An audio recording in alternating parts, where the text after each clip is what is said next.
Hello, I'm Reverend Brian Walker, Program Director at Pro-Life Action Ministries in St. Paul. You can find us at plam.org. That's P-L-A-M as in man.org. I'm here to wish you a happy Juneteenth, the newest federal holiday commemorating the day when federal troops arrived in Galveston, Texas in 1865 to take control of the state of Texas and ensure all enslaved people would be free. Their arrival came a full 2.5 years after the signing of the Emancipation Proclamation. Juneteenth commemorates the end of slavery, at least on paper in the United States, and is considered the longest running African American holiday, and it's an American holiday also to be celebrated by all. So why am I here in front of Planned Parenthood that's closed to celebrate a holiday that celebrates Juneteenth for folks that look like me? It's very simple. To commemorate the tragic history of the African American community and the abortion industry. It's a story similar to the federal troops arriving years later to deliver a message of freedom. For decades, the Planned Parenthood and the abortion industry has targeted communities of color.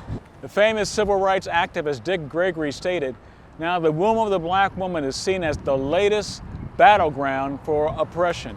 In times past, the blacks couldn't grow kids fast enough for their masters to harvest. Now that the black empowerment is near, the masters want us to call for a moratorium on having babies." When looked in that context, the whole abortion mess adds up to a blatant genocide. That's what Dick Gregory said decades ago. In a nutshell, that's why I'm here on Juneteenth. Our history has been filled with horrific events, but they need not continue. If history is so important, I encourage all in my hearing to stream Ma'afa21.com, Black Genocide in the 21st Century. Watch it for free online and learn about the racist and eugenic roots of the largest abortion provider in the world and the United States, Planned Parenthood.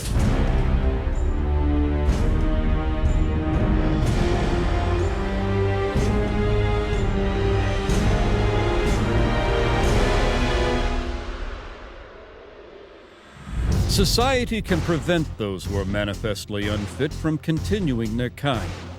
3 generations of imbeciles are enough. I do not join in the belief that the African is our equal in brain or in heart.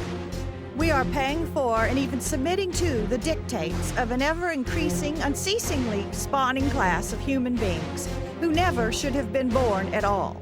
The laws of nature require the obliteration of the unfit.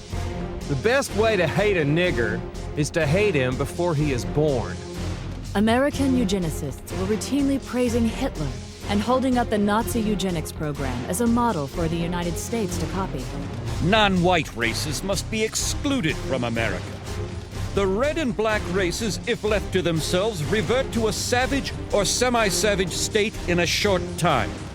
The only way possible of decreasing Negro population is by means of controlling fertility.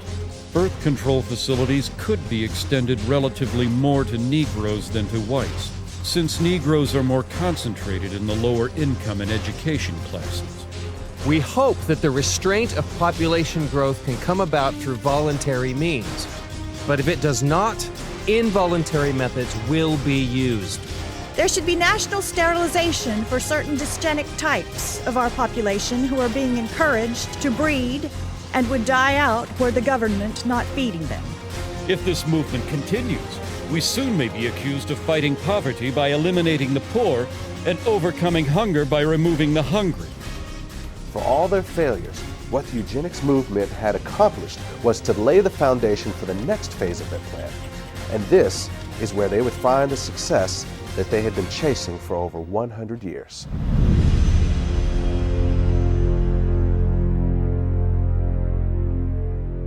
As a Christian, you and I can do our part and pray during 40 Days for Life, Twin Cities. Go to www.plam.org/events for more information on 40 Days for Life this coming fall. As the good news was delivered late in Texas, you're getting the good news on time right now.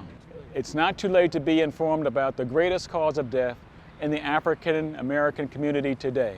It's called abortion. I've been down the long, lonely road of abortion over 40 years ago with my wife, then fiance, and now my wife of 43 years, learning firsthand the truth about abortion. So check out abortion's role and impact on our community and stream it for free at maafa21.com. That's MAAFA21.com, and contact me at brian.walker@plam.org. God bless and hope to hear from you soon.